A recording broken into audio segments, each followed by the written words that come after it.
A bunch of coincidences made us meet. A list of goals would set our path, and strict rules would keep us together to achieve what the four of us wanted: to be the greatest band in the world and to make songs that could be sung till we were blue in the face.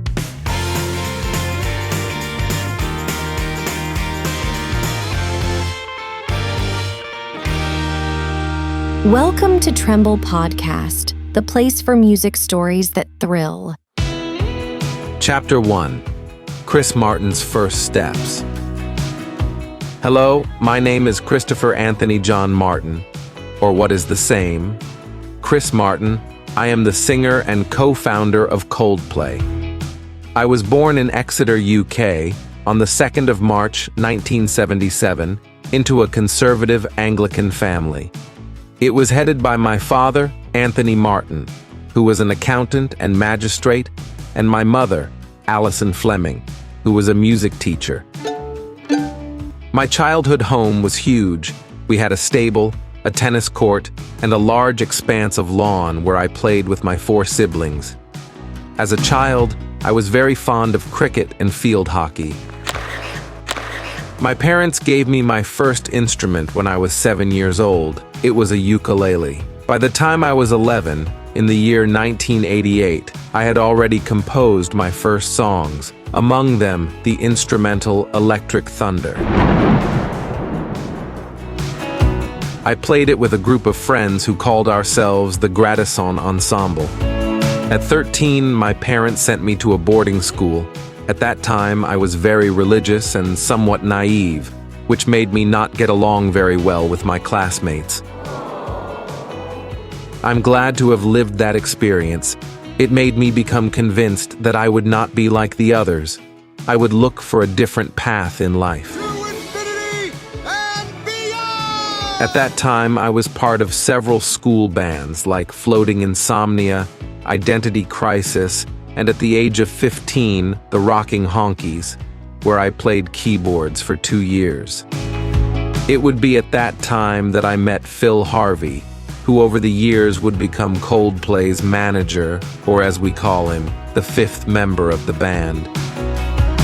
In 1996, I entered University College London, where I graduated in Ancient World Sciences. At that time, I was known for my long curly hair. Wow. That university would be the embryo of Coldplay, the place where the 4 members of the band met for the first time. Chapter 2. The Origin of Coldplay. The first mate I met was the man who is now one of my best friends, as well as Coldplay's guitarist, Jonny Buckland, although I always call him Johnny Boy or Jay. He was born in London. He started with his guitar at the age of 11, encouraged by his brother. Later, at school, he would take lessons until he became a professional guitarist. He entered university at 18, studying astronomy and mathematics. I met him because he was staying in the same residence hall as me, Ramsey Hall.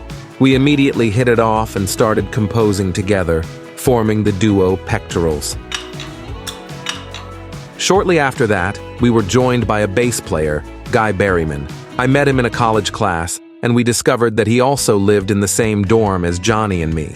Guy was Scottish, had been playing bass since he was 16, and grew up listening to soul, groove, and funk music on cassette, all the while playing trumpet and drums in a band called Time Out. In 1997, he began studying engineering in college, which would lead him to meet us. Soon we left behind the name Pectorals, changing our name to Big Fat Noises. Recording then a first demo. It would be at that time, July 1997, that the last piece of our quartet would appear. I'm talking about the drummer, Will Champion. His parents were both archaeology professors, although his mother had a double life.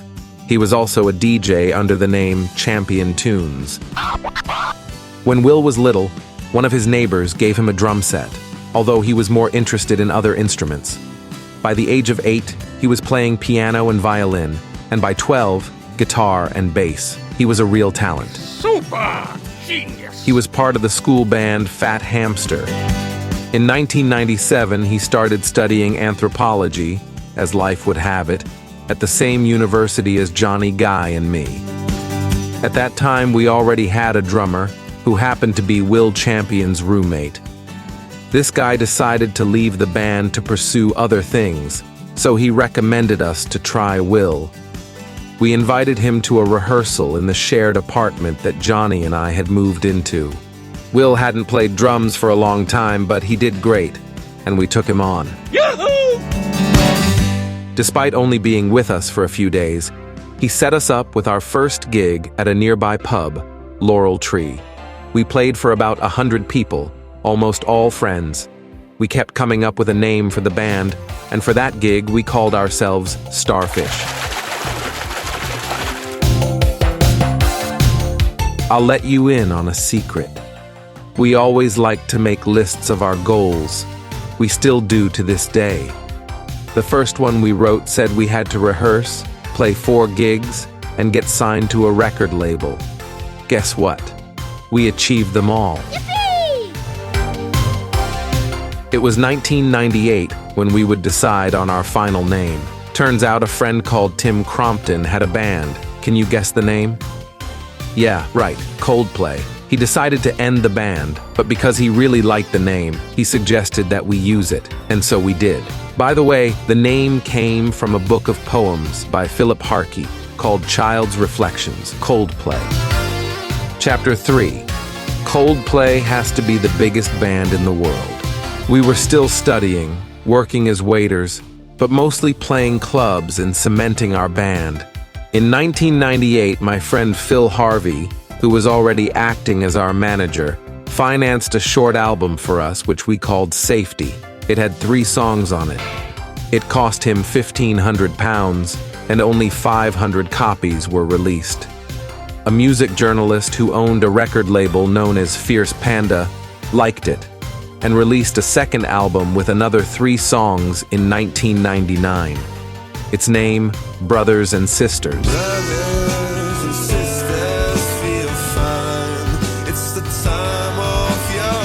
We presented it for the first time in a pub called the Bull and Gate. There were quite a few music scouts there, including the label that we would sign a 5-album deal with, Parlophone Records. The funny thing is that we signed that music contract in the middle of Trafalgar Square in London and the publishing deal while riding a pedal boat on the lake in Hyde Park. At that point, we released a 3rd EP, The Blue Room, which almost ended Coldplay forever. During the recording, neither the producers nor, I must confess, myself, were very convinced by the way our drummer, Will Champion, was playing, so I decided to expel him from the band. I knew it was a mistake, so I quickly apologized and asked him to join us again. Luckily, he accepted, and has since become one of Coldplay's mainstays. Our debut album came in the year 2000, Parachutes. It had a very alternative and groundbreaking sound. The cover featured a balloon terracotta that we had bought for only £10 at a yard sale. Who would have thought then that Parachutes would end up at number 12 in the UK's best-selling albums of the 21st century? We gave it that name, Parachutes, because the album included songs that talked about starting and ending well, or starting badly and ending well, or starting and ending badly. We are talking about the same thing that happens with Parachutes. The album was dedicated to the drummer's mother, Will Champion, who passed away that year from cancer. The album included one of our biggest hits, Yellow. Look at the stars, look how they shine for you, and everything you do, yeah, they were all yellow. I came along. Thanks to it, we received our first Brit Award for British Album of the Year, and also a Grammy for Best Alternative Music Album. Another of our favorite tracks on the album was Trouble.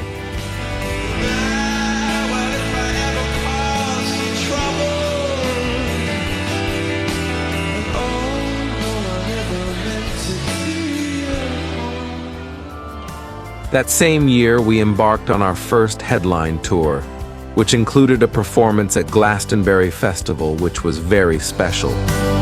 Even back then, it was clear to us that Coldplay had to be the biggest and best band in the world.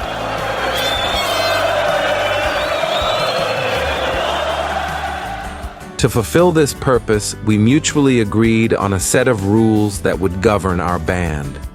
Coldplay would be a total democracy. All 4 members would carry equal weight, and most importantly, anyone using hard drugs would be fired. Chapter 4: First World Tour and First Girlfriend. In the early 2000s, we released 2 more short albums. Coldplay Acoustic, an album with 4 acoustic tracks that was given away with the British Sunday newspaper, making it their biggest print run. And the second, Mean Spies, a limited edition album with only 1,000 copies. It included 3 tracks, among them a version of the Christmas song, Have Yourself a Merry Little Christmas. Have yourself a merry little Christmas. We returned to the studio the following year to compose our second album, A Rush of Blood to the Head. It would see the light of day in 2002. You know, it wasn't an easy recording at all. We were somewhat obsessed and pressured by the success of the first one. A lot of the rehearsals ended with some of us threatening to leave Coldplay. In fact, when we had the album finished, we decided to scrap it completely because it sounded too much like the first one. Everything would change when a new song came our way, In My Place.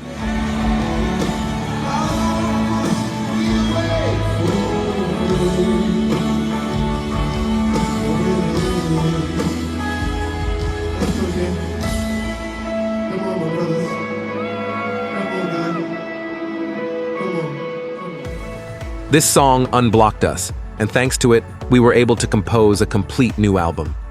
Unfortunately, at that time, the attack on the Twin Towers in New York took place.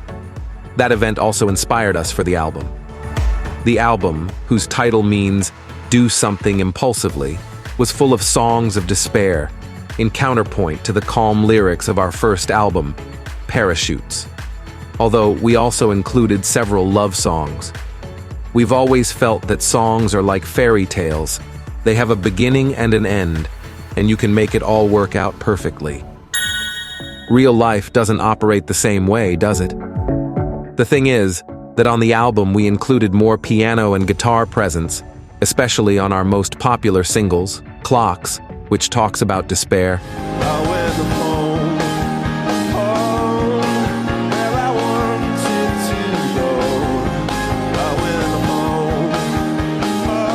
and also in The Scientist, based on the song All Things Must Pass by George Harrison. Nobody said it was easy. No one ever said it would be so hard. I'm going back to the start. On the album tour, we visited 5 continents for the first time. We had a very cool light and screen show, although the best part of the concert was when we released giant yellow balloons for the audience to play with.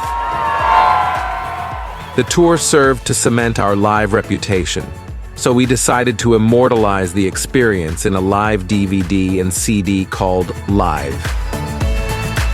I'm going to tell you why I decided to become a singer. There are 2 main reasons. The first is the Scottish band Travis, my favorite. Believe me, Travis invented Coldplay. The second and more important, to get laid. At 22, I was still a virgin, although it was partly because of my religious issues and lack of confidence. The thing is that in the year 2003, when I turned 25, I met actress Gwyneth Paltrow. It was in our dressing room after a concert. Believe me, love at first sight, we looked at each other and never left each other's side. We got married in December of 2003 and had our first daughter, Paul Blythe Allison Martin, a few months later. You won't believe this, but the birth of my daughter sparked the creation of a Coldplay alter ego, a band we called the Nappies. With it, we would release a very funny song called I Am Your Baby's Daddy. I ain't no baddie, I am your baby's daddy. Gwyneth and I lived in London, in a 33-room mansion. In 2006, we would have our second son, Moses Martin. His name came from a song Gwyneth wrote for him at the beginning of our relationship. If I only could, then you know I would. By the way, our drummer Will Champion also married Marianne Dark, a teacher with whom he has 3 children, Ava, Juno, and Rex, in 2003. Likewise with our bassist Guy Berryman, who married his childhood sweetheart, Johanna Briston, a yoga instructor and designer, with whom he has a daughter named Nico, in 2004. Guy and Johanna divorced 3 years later due to the long periods of absence Guy and all of us have due to touring. You know, the hard life of the rock star. Chapter 5. Viva La Vida. As Coldplay, we had taken an 18-month break, which we used to reset ourselves and then try to write the best thing anyone had ever heard. That's how we came back with our batteries charged and our third album, Excellent Y. It was the best-selling album of the year and the third best-selling album in the history of the UK. The first single was Speed of Sound, inspired by Kate Bush's song, Running Up That Hill. It reached #1 in 20 countries.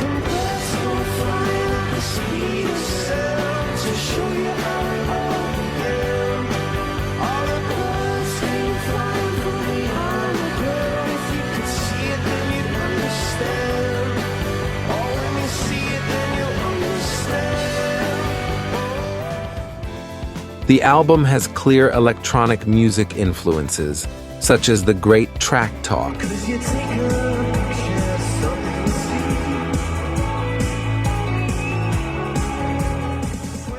Although the most differential compared to previous works is found in the lyrics. For the first time he sang in the second person, that is using you, too, instead of I, yo. The album included one of the songs that Coldplay fans liked the most, the ballad Fix You.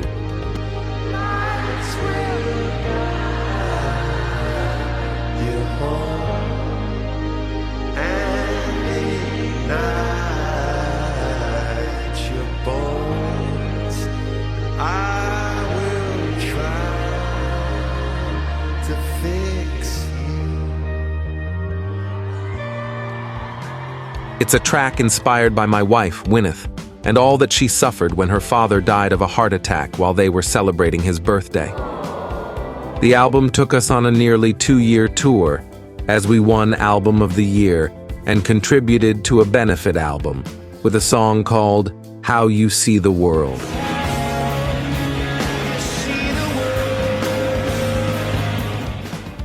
During the tour, our bass player Guy Berryman's alcohol problems from his student days caused friction with him.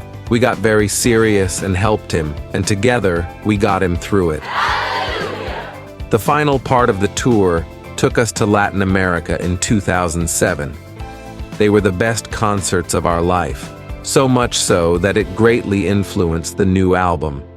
Even the title itself comes from a visit we made to the Frida Kahlo Museum in Mexico City. There is a painting there called Viva La Vida. This would give the name to our next album, which would be infused with songs celebrating life.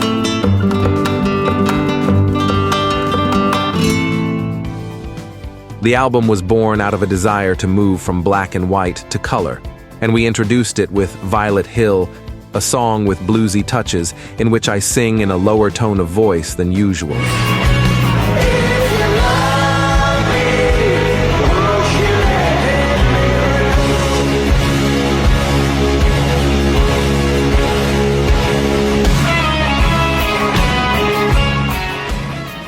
The title song of the album was, of course, Viva La Vida.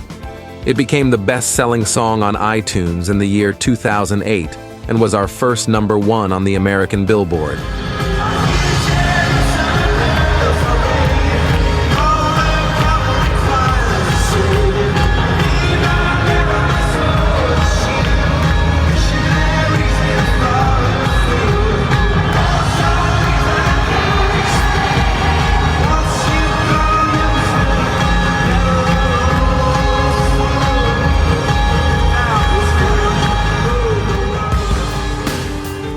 But it wasn't all joy. Did you know that we were sued for plagiarism for Viva La Vida? That's right. Guitarist Joe Satriani sued us claiming that we had copied his 2004 If I Could Fly song. It was certainly not our intention, so we reached a private agreement with him, and it didn't go any further.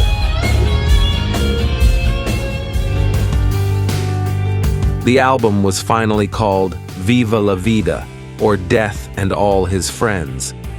It's an album characterized by loss and uncertainty, travel and time, happiness and regret. It's a bit of a bipolar album. Besides being the best-selling album of 2008, it was one of the most downloaded albums in history.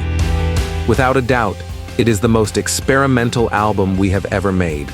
The one in which we lost our fear of taking risks and used church organs, North African-style strings and tablas, flamenco hand clapping, and many other elements. In fact, for the first time we rented a house, well, an old bakery that we call the Bakery, the place where we compose, rehearse, and work all the records as a band. Chapter 6, the 2010, the decade of Coldplay. In 2009, my great friend and Coldplay guitarist Jonny married his partner Chloe Evans. They would have 2 children, Violet and Jonah. A year later, in 2010, we released a Christmas track, Christmas Lights. Christmas lights light up the street. Baby, they'll bring you back to me. Soon we finished recording our new album, Mylo Xyloto. It was 2011, the year my parents divorced. It was a big blow for me, and it influenced some of the lyrics on the album. In it, we deal with love, addiction, and even working for someone you don't like. By the way, I'm often asked what the name of the album means, Mylo Xyloto. Well, it doesn't mean anything. We made it up because we didn't want there to be any preconceived ideas when listening to the album. When we released the video for one of the tracks, Hurts Like Heaven, we created a character named Mylo Xyloto, a boy who grew up in the tyranny led by Major Minus, the title of another track on the album. Later on, fictional comics would be published, continuing the story of Mylo Xyloto. The album is an explosion of joy, passion, and freedom of expression. As every teardrop is a waterfall demonstrates, every tear is a waterfall. First single from the album. It's a waterfall. It's a waterfall. It can also be seen in tracks such as Paradise.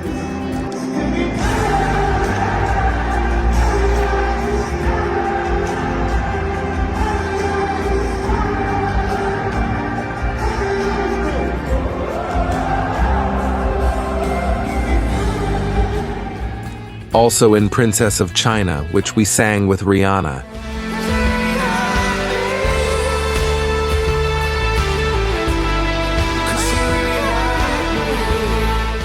In 2012, we were invited to participate in the closing ceremony of the London Paralympic Games. It was a lot of fun. I will confess something. I have tinnitus. Tinnitus is a perception of noise in the ears or head without an external source of sound. The doctors told me that tinnitus could end my musical career, so I and the rest of the band members always protect our ears at concerts by wearing earplugs. But don't worry, we still hear your screams of encouragement loud and clear. The first concert of the Mylo Xyloto tour was at the Plaza de Toros de las Ventas in Madrid. It was streamed live on the internet to millions of people around the world. In fact, it briefly crashed YouTube. The tour grossed a total of over 171 million. Back in 2013, we released a track called Atlas as part of the soundtrack to the movie The Hunger Games: Catching Fire.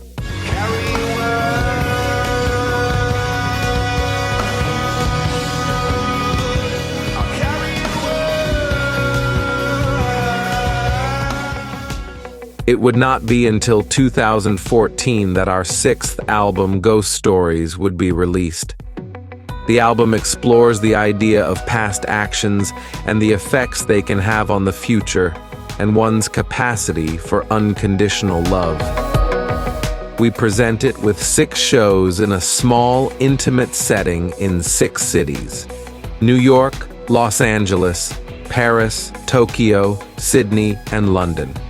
The highlight song was A Sky Full of Stars, which has become one of Coldplay's anthems and a must-have party moment at all our concerts.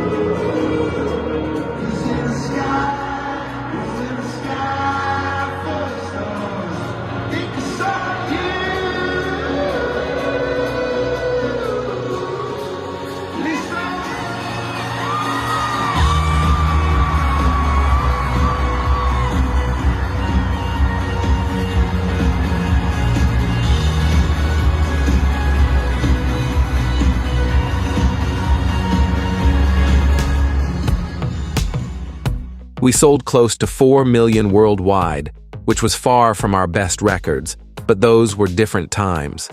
Spotify was beginning to dominate, and, in fact, on the streaming platform, we were the band with the most plays in 2014.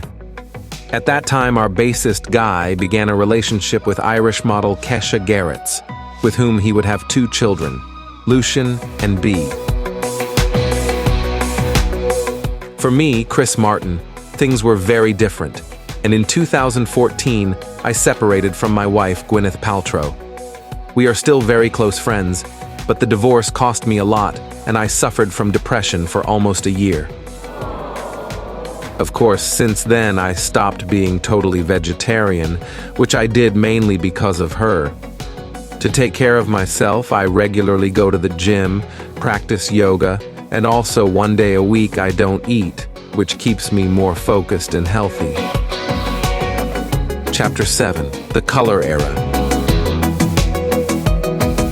It was the year 2015, and we came up with a special project to raise funds. We put on a mini musical with the cast of Game of Thrones.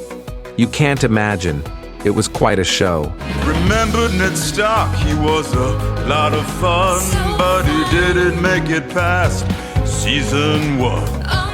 Robert Baratheon was... Both myself and my Coldplay bandmates have a very close relationship with associations such as Global Citizen and Oxfam, which fight against poverty in the world. Beyond that, we donate 10% of all our profits to charity. Around that time, we composed a theme song for Angelina Jolie's World War II movie, Unbroken. The song was called Miracles.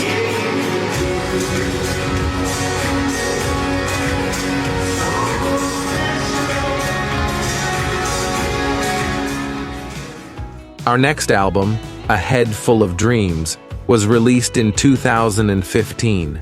We presented it with Adventure of a Lifetime, whose mythical video depicts us as chimpanzees, something we feel very identified with.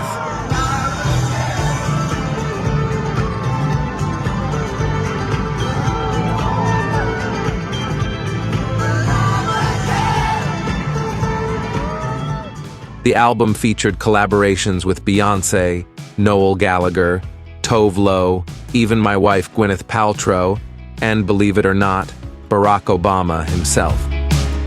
The tour took us all over the world again, making a stop to headline the Super Bowl halftime show alongside Beyoncé and Bruno Mars. The show was a big challenge for us because we were used to using a lot of lighting effects, but the game was in the daytime, and we couldn't use them. To counteract this, we hired a huge troupe of dancers, all of whom were carrying flowers and forming various kaleidoscopic patterns with them. At the end of the performance, the whole audience held up cards that together read, "Believe in Love." I love you. Another legendary tour moment was when we recreated a scene from Back to the Future with Michael J. Fox during our stop in New Jersey. Also of note is the show for more than 80,000 people that we gave in India with Bollywood artists. The tour would end up grossing over $523 million, making it the third highest grossing tour of all time. We had some songs left over that we couldn't incorporate into the album so as not to make it too long. You know, we don't like albums to be longer than 45 minutes. Therefore, in 2017, we released a short album called Kaleidoscope, which included 5 songs. Among them, a remix of our most streamed song, the collaboration with The Chainsmokers, Something Just Like This.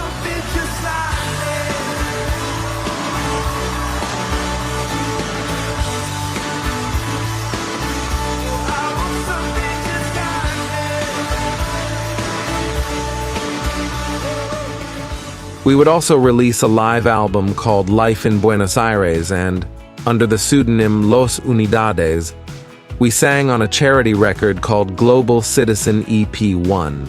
By the way, in 2017 I started a relationship with American actress Dakota Johnson. Surely you know her because she is the protagonist of the famous movie 50 Shades of Grey. Chapter 8, Coldplay Today. It would be a while before, in 2019, in a letter sent to fans, we announced our 8th studio album, Everyday Life. A double album consisting of 2 parts. Sunrise, which presents songs about somewhat complicated situations, and Sunset, which explains how to overcome those situations. We presented it in Amman, Jordan, through a concert streamed live on YouTube. It was performed at sunrise and sunset, just like the 2 parts of the album. Orphans and Arabesque were the lead singles, although one of our favorite songs is Everyday Life, where he sings with drummer Will Champion and his wife.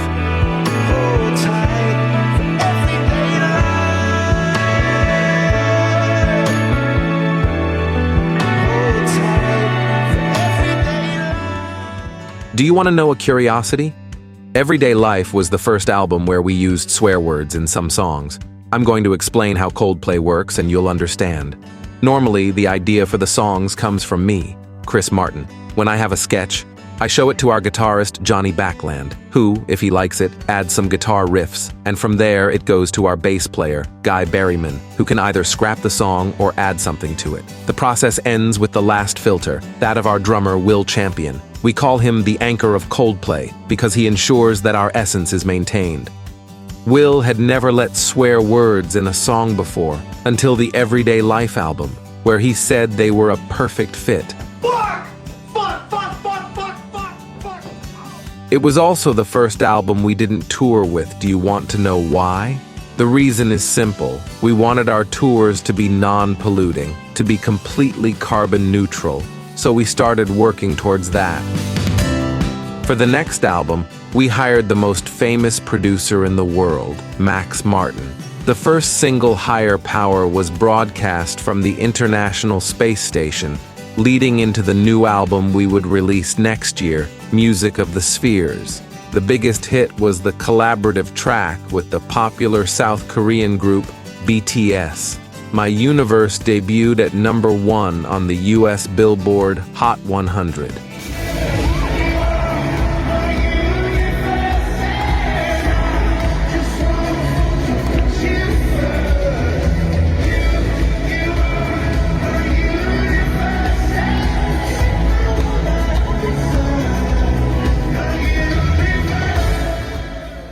The album closes with Coloratura, a 10-minute progressive rock ballad. It is the longest song we have ever composed. The whole album has a space theme, where the spheres are a planetary system that we invented, with satellites, stars, and even a nebula. each represented by a song on the album. After working on it for 2 years, we were finally ready to go on tour without polluting. Kinetic floors, bicycles to charge energy. Everything in the show runs on renewable energy. Thus, the Music of the Spheres World Tour would begin, where we would also plant a tree for every ticket sold. Luckily, we sold out all the concerts in a matter of minutes, so we are going to reforest a lot of forests. Yippee! Our plan is to release 3 more albums by the year 2025, one of them being a kind of musical, and the last album, one that we will call Coldplay. In it, we will go back to our roots. From there, we will continue with smaller releases and world tours.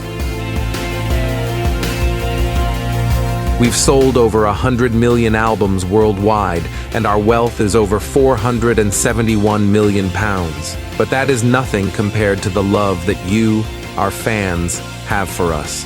That's why we will continue to make music to move the world.